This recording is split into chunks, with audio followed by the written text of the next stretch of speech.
The recent shootings at a Connecticut school drove home an important point.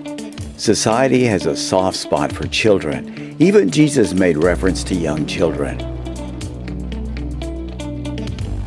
Palestinian supporters learned this a long time ago because they exploit children for propaganda purposes. I'm Jim Becca. I'm a journalist and journalism teacher, and in my younger years I traveled all over the world and witnessed many things. Whenever fighting occurs between Israel and Gaza, Palestinian supporters gather for rallies on Westheimer in Houston's Galleria. This is the busiest intersection in Texas, and a lot of people see the protesters. And what do they always see?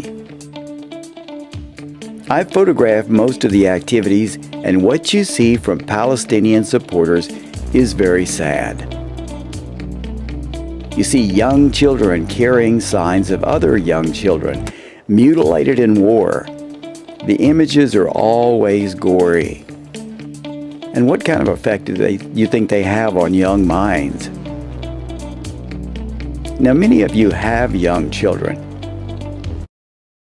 And ask yourself, what kind of impact does constant exposure to blood, gore, and hate have on a young mind? As you can understand, Israel is a Western society like the United States and finds it unacceptable to exploit children. I've spoken with Palestinian supporters, and they offer many reasons that are really hard to understand by Western standards. The internet is filled with images promoting hatred of Israel, like the photo of the Egyptian president kissing the forehead of a young Palestinian claimed to have been killed by Israel. It was later discovered the child was killed by a Hamas rocket aimed at Israel. Another famous photo circulated on the web showing a grieving dad in an emergency room holding his dead child.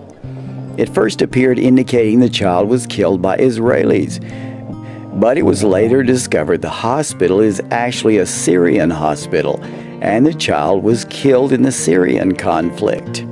My grandparents were immigrants to this country from East Europe, and I appreciate the contributions new immigrants bring to this country.